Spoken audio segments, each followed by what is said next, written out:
তো বৃত্ত কি সেটা আমরা আগে দেখব। বৃত্ত হচ্ছে একটা নির্দিষ্ট বিন্দুকে কেন্দ্র করে সমদূরত্ব বজায় রেখে আরেকটি বিন্দু যে বক্ররেখা সৃষ্টি করে সেটি হচ্ছে এখানে কি বৃত্ত। এখানে এটা একটা নির্দিষ্ট বিন্দু ধরি যদি ও, তাহলে অন্য আরেকটা বিন্দু এখানে এরকম বক্ররেখা তৈরি করছে, তাহলে বৃত্ত একটা কি আবদ্ধ বক্ররেখা। তাহলে বৃত্ত হচ্ছে একটা জ্যামিতিক চিত্র যে একটা আবদ্ধ বক্ররেখা। তাহলে একটা নির্দিষ্ট বিন্দু কেন্দ্র করে আরেকটা বিন্দু যে বক্রপথ তৈরি করেছে আবদ্ধ বক্রপথ সমান্তরালতা বজায় রেখে, সেটি হচ্ছে বৃত্ত। তাহলে একটা এই বিন্দুকে কেন্দ্র করে যে সমান দূরে যে বিন্দুগুলো অবস্থিত, তাহলে এখানে যে বিন্দু এগুলো যদি আমরা কল্পনা করি, এরকম বিন্দুগুলো কল্পনা করি, এটা এ বিন্দু, এখানে বি বিন্দু, এখানে সি বিন্দু, এখানে ডি বিন্দু, তাহলে এখানে দেখা যাবে কি ও থেকে কেন্দ্র ও থেকে এখানে ও এ, ও ডি, ও বি, ও সি এগুলো সব দূরত্ব কি এখানে সমান। তাহলে কেন্দ্র থেকে সমদূরবর্তী, তাহলে এগুলো বিন্দুগুলোর দূরত্ব হচ্ছে সমান। তাহলে কেন্দ্র থেকে এই দূরত্বকে এগুলোকে বলা হচ্ছে কি তাহলে ব্যাসার্ধ। তাহলে এটা হচ্ছে কি বৃত্তের ব্যাসার্ধ, আর এটা হচ্ছে বৃত্তের কেন্দ্র ও। আর এই যে এখানে যে দৈর্ঘ্যটা, এখানে যে বৃত্ত এর যে অঙ্কন করলাম আমরা এরকম, তাহলে যে পথ অতিক্রম করলে এটা একটা দৈর্ঘ্য আছে, এটা নির্দিষ্ট একটা কি দৈর্ঘ্য আছে, নির্দিষ্ট দৈর্ঘ্যটাই হচ্ছে কি বৃত্তটার দৈর্ঘ্য, এটা হচ্ছে বৃত্তের পরিধি। তাহলে এটাকে যদি একটা রাবারের মতো কল্পনা করি, তাহলে রাবারকে যদি আমরা ছিঁড়ে দিই তাহলে এরকম, তাহলে বলছিল এটা এরকম লম্বা হয়ে যাবে, তাহলে এটা হচ্ছে কিন্তু বৃত্তটার দৈর্ঘ্য। তাহলে এটা হচ্ছে বৃত্তের পরিধি, এটা হচ্ছে বৃত্তের হচ্ছে কি এখানে পরিধি, এটাও হচ্ছে বৃত্তের পরিধি। মানে এটাকে যদি আমরা এবার ছিঁড়ে ফেলি তাহলে লম্বা করে এরকম করে তো টান করে রেখে যদি রাবারের মতোই কল্পনা করি বা সুতা, তাহলে এটা হচ্ছে বৃত্তের পরিধি। আর এটাও হচ্ছে কি বৃত্তের কেন্দ্র। আর ও এ, ও বি, ও সি, ও ডি হচ্ছে বৃত্তের ব্যাস। নির্দিষ্ট একটা বিন্দুকে কেন্দ্র করে একটি বক্ররেখা অঙ্কন করেছি, তাহলে এটাকে হচ্ছে বলা হচ্ছে কি এখানে কি কেন্দ্র। তাহলে এটা হচ্ছে বৃত্তের কেন্দ্র।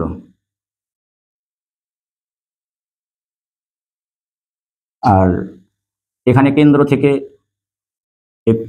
এই পর্যন্ত দূরত্ব এটা যদি এ হয়, তাহলে এই বিন্দুর দূরত্ব এটা হচ্ছে কি ব্যাসার্ধ। এটা লিখলাম হচ্ছে কি ব্যাসার্ধ, এটা হচ্ছে কেন্দ্র। আর এই যে দূরত্বটা যে আছে বৃত্তের সাথে, এই যে বৃত্তের যে দৈর্ঘ্যটা আছে, এই দৈর্ঘ্যটাকে বলা হচ্ছে কি পরিধি। এই দৈর্ঘ্যটাকে বলা হচ্ছে কি পরিধি, ইংলিশে বলা হচ্ছে সার্কামফারেন্স। আর ব্যাসার্ধ ইংলিশ হচ্ছে কি রেডিয়াস।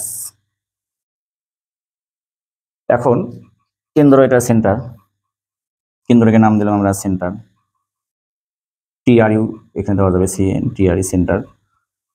এবার আমরা শিখবো হচ্ছে জ্যা। জ্যা কি বৃত্তের উপরস্থ এটা যদি একটা বিন্দু হয় এবং এটা একটা বিন্দু ধরলাম, এটা ধরলাম বি বিন্দু, তাহলে এখানে এ এবং বি এর সংযোগ রেখা তৈরি করলাম, এ আর বি বিন্দু সংযোগ রেখা, এটাই হচ্ছে এখানে জ্যা। তাহলে জ্যা হচ্ছে একটা জ্যা বৃত্তকে সমান দুই ভাগে ভাগ করে। তাহলে বৃত্তের এই পাশে একটা ভাগ করেছে, এই পাশে একটা ভাগ করেছে, এগুলোকে চাপ বলা হয়। এটা একটা চাপ, এখান থেকে এ, এটার নাম যদি আমি সি দিই, এখানে এ সি বি, এটা একটা চাপ। এটা 9-10 এটা দেওয়া আছে হচ্ছে উপচাপ, এখানে ছোট, এদিকে বড়, এটা অধিচাপ। তাহলে এদিকে একটা চাপ তৈরি করেছে এসিবি, আর এদিকে চাপ যদি বলি যে এ ডিবি চাপ, দুইটা চাপ তৈরি করেছে এবং বৃত্তটিকে দুই ভাগে ভাগ করেছে। ঠিক একইভাবে এটা একটা বিন্দু যদি নেই, বা এখানে ডি বিন্দু আছে, এটা নিলাম, এখানে ডি বিন্দু থেকে এখানে এই বিন্দু পর্যন্ত এটা নিলাম, ই একটা বিন্দু নিলাম, তাহলে এটাও একটা যায় এই বিন্দু এবং এই বিন্দুর সংযোগ রেখা হচ্ছে এটা এই বা ডি ও ই, এটাও একটা যায়, কিন্তু কারণ এটা হচ্ছে দুটো বিন্দু সংযোগ রেখা, এখানেও কিন্তু এ বিটাও ছিল যায় দুটো বিন্দু সংযোগ রেখা, কিন্তু এটা হচ্ছে কেন্দ্র দিয়ে গমন করেছে, সেজন্য এটার নাম হচ্ছে ব্যাস। এটার নাম হচ্ছে ব্যাস। ব্যাস হচ্ছে ডায়ামিটার, আর জ্যা হচ্ছে কর্ড। আর এই যেখানে একটা চাপ ছিল, এখানে চাপের নাম এই চাপের নাম হচ্ছে এসি বি, চাপকে বলা হচ্ছে আর্ক। এখানে তাহলে ব্যাস বিষয়েও জানলাম, ব্যাসার্ধ বিষয়ে জানলাম, যে চাপ বিষয়ে জানলাম। এখানে তাহলে জ্যা এবং ব্যাসের মধ্যে পার্থক্য এটাই যে একটা কেন্দ্র দিয়ে গেছে, একটা কেন্দ্র দিয়ে যায়নি। একটা উপপাদ্য লাগবে যে ব্যাস এটা হচ্ছে কেন্দ্র দিয়ে গমন করে, আর হচ্ছে ব্যাস ভিন্ন কোনো জ্যা, মানে এটা ব্যাস ভিন্ন কোনো জ্যা, এটাও একটা জ্যা, এটাও একটা জ্যা। তাহলে এই ব্যাসের নামকেও আমরা জ্যা বলতে পারি, এটা হচ্ছে কেন্দ্র দিয়ে গমন করেছে। ব্যাসার্ধ, তাহলে এবার ব্যাসার্ধের মধ্যে একটা সম্পর্ক আছে, এখান থেকে কেন্দ্র থেকে এই পর্যন্ত দূরত্বকে বলা হচ্ছে ব্যাসার্ধ। তাহলে এটাও একটা ব্যাসার্ধ, দুটো ব্যাসার্ধ যোগ করলে একটা ব্যাস হচ্ছে, তাহলে ব্যাসার্ধের দ্বিগুণ। তাহলে এখানে একটা সম্পর্ক লেখা যেতে পারে, ব্যাসার্ধকে রেডিয়াস আর দ্বারা প্রকাশ করা হয়, আর ডায়ামিটারকে ডি দ্বারা প্রকাশ, ব্যাস ডায়ামিটার ডি, তাহলে ব্যাস ডি সমান টয়েস আর, দুইটা আর মিলে একটা ব্যাস হয়। তাহলে ব্যাস হচ্ছে ব্যাসার্ধের দ্বিগুণ, আবার ব্যাসার্ধ, আবার যদি এখানে ব্যাসার্ধ হচ্ছে ব্যাসের অর্ধেক। এখানে 9 10 এরকম কিছু বিন্দু আছে, এগুলো বিন্দু এখানে বি সি এ ডি এগুলোকে বলা হয় সমবৃত্ত, এগুলো ওখানে 9 10 লাগবে। আমি এখানে 8 এবং 9 দুটো কম্বাইন করে একটু বলতেছি, একই একটা থিওরেম একই আছে, এখানকার 1 2 3 ওখানে 17 18 19 নম্বর আছে।